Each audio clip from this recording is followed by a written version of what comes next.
Okay, so close your eyes for a second. I want you to imagine you're standing at the edge of a lake. Hmm.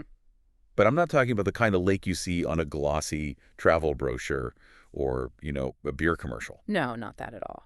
It's not sparkling blue.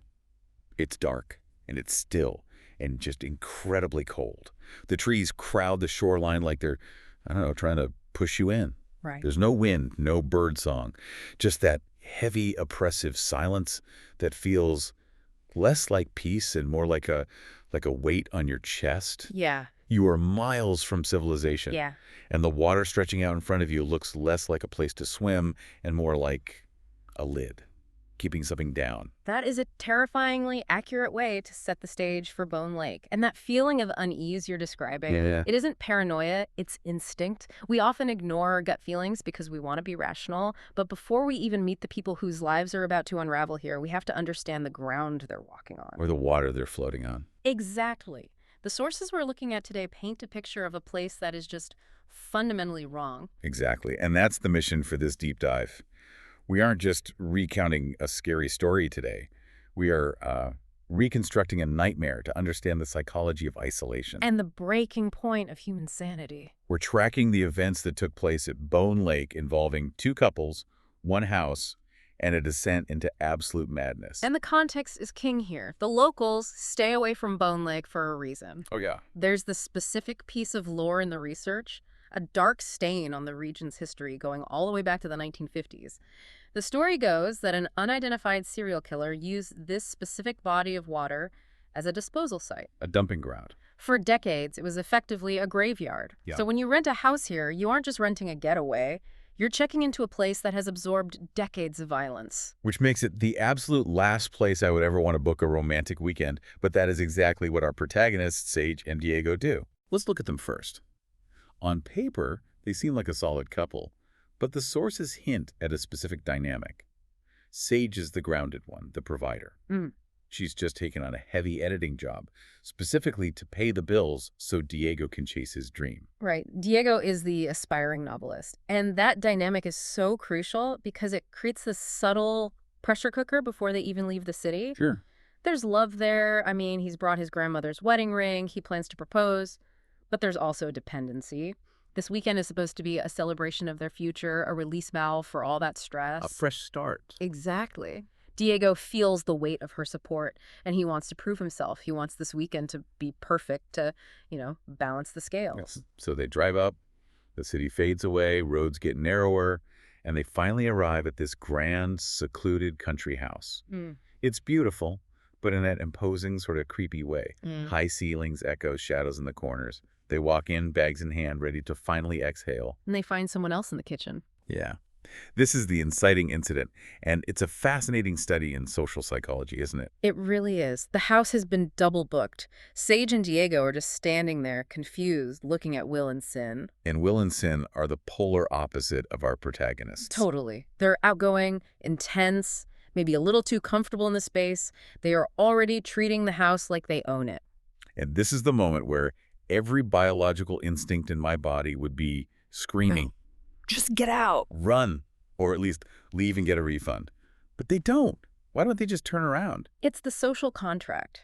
It's that deeply ingrained human conditioning that prioritizes politeness over safety. You don't want to make a scene. You don't want to make a scene. Will and Sin use that. They're charming, they apologize, they make jokes, they suggest, hey, it's a huge house, why don't we just share it? And because Sage and Diego are decent, non-confrontational people, they agree. They ignore the intrusion because fighting it feels socially awkward. That awkwardness is going to be the most expensive thing they ever pay for.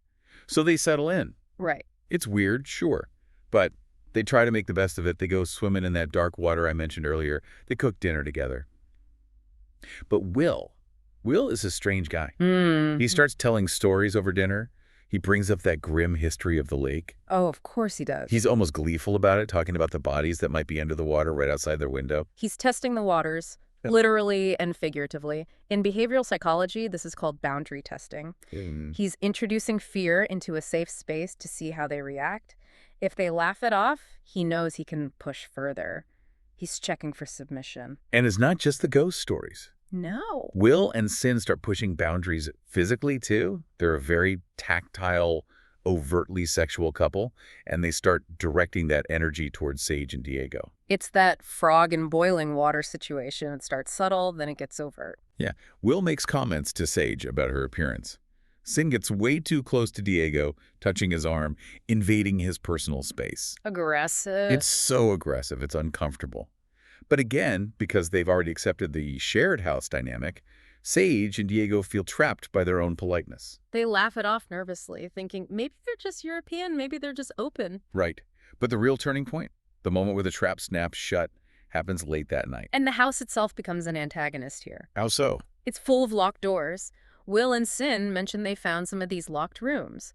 And because the atmosphere is already charged with this illicit energy, maybe fueled by wine and the weird vibes, they convince the group to break into them. And what they find is, well, it's cinematic in the worst way. It really is. They pop the lock on one door, and it's a playroom. But not for kids. We're talking a sex swing, toys, very intense stuff. It's jarring, especially for a couple like Sage and Diego who are a bit more reserved. It establishes that this house has witnessed things. And then they open the second room. And this is where the genre shifts from erotic thriller to full-blown horror. The second room isn't about pleasure. It's a shrine to death. Oof. There's a Ouija board, which is bad enough, but the walls are plastered with old newspaper clippings, and they're all about disappearances, people vanishing around Bone Lake. If I see a murder wall in my Airbnb, I am tucking and rolling out of the window immediately. I don't care about the deposit. Oh, absolutely, but they're deep in it now. The unease is palpable, it's heavy, they go to bed, but I doubt anyone is sleeping well. No way. The silence of the lake outside is probably deafening at this point. Mm-hmm. The next morning, though, the threat moves from creepy atmosphere to active psychological warfare. And it starts with breakfast. It's a masterclass in manipulation. Yeah. Will stands up at the table and makes a grand gesture. He proposes to Sin. Wow. It's shocking, it's sudden, everyone is stunned. But the horror hits Diego when he sees the ring. No. It's his grandmother's ring. Wait, let's unpack this. The ring he brought to Seja, proposed to Sage. The very same. Will went into their room while they were sleeping or swimming, rifled through Diego's luggage, stole the engagement ring, and is now using it to propose to his own partner right in front of Diego's face. That is, the audacity is just off the charts. It is a theft of property, but more importantly, it's a theft of Diego's manhood and agency. It's a power move. Yeah. Diego pulls Will aside, shaking with rage, and asks what the hell's going on. And Will, He doesn't apologize. He plays the victim. Yeah. He spins this sob story about how he's desperate, how he thinks Sin is cheating on him, and he just needed to do something big to keep her. He promises he'll give it back before they leave. right, I'll give it back. And this is where Will reveals his true talent. Gaslighting. He twists the knife. He tells Diego, I know how you feel. I know Sage cheated on you early in your relationship. Oh my God. He creates a false camaraderie based on a lie, effectively silencing Diego by weaponizing Diego's own deep-seated insecurities. He makes Diego feel like they're partners in pain. Which paralyzes Diego from taking action. It's classic divide and conquer. Will takes Sage into town for groceries, intentionally separating the couple. Of course. And in the car, he starts working on her. He tells her that Diego confided in him. He says Diego is unsatisfied, that Diego caught Sage pleasuring herself in the bathtub, and it made him feel inadequate. It's humiliating, invasive stuff designed to make Sage feel ashamed and resentful toward Diego. Meanwhile, back at the house, Sin is doing the exact same work on Diego. Circling him, trying to seduce him, reinforcing the idea that his relationship with Sage is dead and that he deserves something wilder. They are systematically dismantling the trust between them. It's a coordinated attack on their reality. They are making them feel isolated even when they're in the same room. So by the time Sage and Will get back, the couple isn't a team anymore. No, they are two lonely, suspicious individuals. And by the time evening rolls around, the tension is so thick you could choke on it. They're all sitting around, and Sin suggests they take Molly. Right. Sage, who is rightfully terrified and suspicious by now, agrees. But, and this is key, she doesn't actually take the pill. She palms it.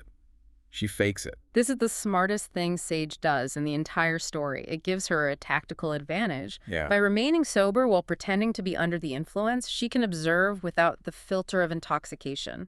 She watches them. She sees the glances between Will and Sin. And what she sees clarifies everything. They aren't just a weird couple. They are predators. She waits for a moment alone with Diego, a split second in the bathroom or hallway, and drops the act. She grabs him and whispers, "I didn't take the drugs. They are lying to us. They are trying to turn us against each other." And just like that, the fog lifts for Diego, too. The paranoia solidifies into fact. They realize they are in mortal danger. The fight-or-flight response finally kicks in. They don't pack bags, they don't argue, they don't look for the ring. They just grab the keys and run for the car. They have an electric vehicle, they jump in, hit the start button, and the dashboard lights up with a warning. This is such a specifically modern nightmare. It really is. The charger's been unplugged. The battery shows 6 miles of range. 6 miles. In the middle of nowhere, that's not enough to get to a town, a police station, or even a main road. They are tethered to this house. Panic sets in. It's the realization of the cage. And before they can even process what to do, Will is there. He's standing in the driveway. And he goes for the psychological jugular one last time. He looks Diego in the eye and claims he slept with Sage while they were in town. The ultimate betrayal. Sage is screaming that it's a lie. Diego is frantic, throwing the car into reverse, trying to back out, trying to get away on those 6 miles of battery. They don't make it. Sin is in her own vehicle. She slams on the gas and T-bones them. Hard. Metal crunches, glass flies, and everything just goes black. When they wake up, the game has changed entirely. The pretense of Will and Sin, the friendly tourists, is gone. Completely. Sage and Diego are back inside the house, bound with duct tape. They are groggy, injured, and helpless. And their captors are ready to reveal who they really are. This reveal, it's disturbing on a level that goes beyond standard horror villains. It really is. They aren't Will and Sin. Their names are Thomas and Alice Price. And they aren't just a couple. No, they are siblings. Brother and sister. From a wealthy publishing family. And the sources reveal they've been engaged in an incestuous relationship since they were teenagers. When their parents found out, Thomas and Alice murdered them. So this house, this lake. It's their killing floor. They have a ritual. They bring couples here, terrorize them, test the strength of their relationship through these mind games, and then they end them. Sage and Diego are just the latest in a long line of victims. It's absolutely sick. They aren't just killing for fun. They're testing their victims' love against their own twisted bond. It's ideological for them. They want to prove that normal love is weak compared to their perversion. But Sage and Diego aren't dead yet. Not yet. And the adrenaline is pumping. Sage manages to break free from her bindings. And this is where the story shifts into pure visceral survival. It's just chaos. Sage is loose, but Sin or Alice is right there with a butcher knife. Right. Sage doesn't have a weapon, so she grabs the first thing she can find, a heavy glass, and smashes it right into Alice's face. It's brutal, but it buys her seconds. She runs. While Tom is chasing her now, he's grabbed an axe. A literal axe. And he corners her, but here's the thing about these kinds of psychopaths. He's arrogant. He's playing with his food. He taunts her, challenges her to try and take him. And he overpowers her. Easily. Wrestling the axe away, it looks like it's over for Sage. But we can't forget Diego. While Sage was fighting for her life, Diego managed to slip away during the chaos. Right. He's hiding under the boat dock, waist deep in that freezing black water. He sees Alice limping around above him on the wooden planks, looking for them. Looking up through the slats. And he spots an opening. He has a knife, maybe from the kitchen, maybe something he found, and he drives it up through the gaps in the wood, straight through her foot. Ouch. That pins her down. Yeah. She's trapped. Meanwhile, inside, Will has escalated. He's done with the axe. He grabs an electric chainsaw. Oh, God. He's hunting Diego now, heading towards the water. But Sage has recovered. She picks up the axe that Will dropped in his arrogance. This is the climax of her character arc, really. It is. Throughout the story, she's been the provider, the logical one, trying to keep the peace. Now she has to become the executioner. She comes up behind Will, swings that axe with everything she has, and strikes him in the head. It's instant. The threat of Will is gone. But Alice is still out there, pinned to the dock but alive. Sage helps Diego up out of the water. They are battered, bleeding, terrified. They scramble toward the boat, tied to the dock. It's their only way out across the water. They jump in, fumble with the keys. But Alice... Despite the glass in her face, despite the stabbed foot... She lunges at them. She grabs the side of the boat. She's fueled by pure rage and adrenaline. She's trying to pull herself aboard to kill them. Diego has the axe now. He doesn't hesitate. He swings it down onto her hands, severing her fingers. She screams and falls back into the dark water. Yeah.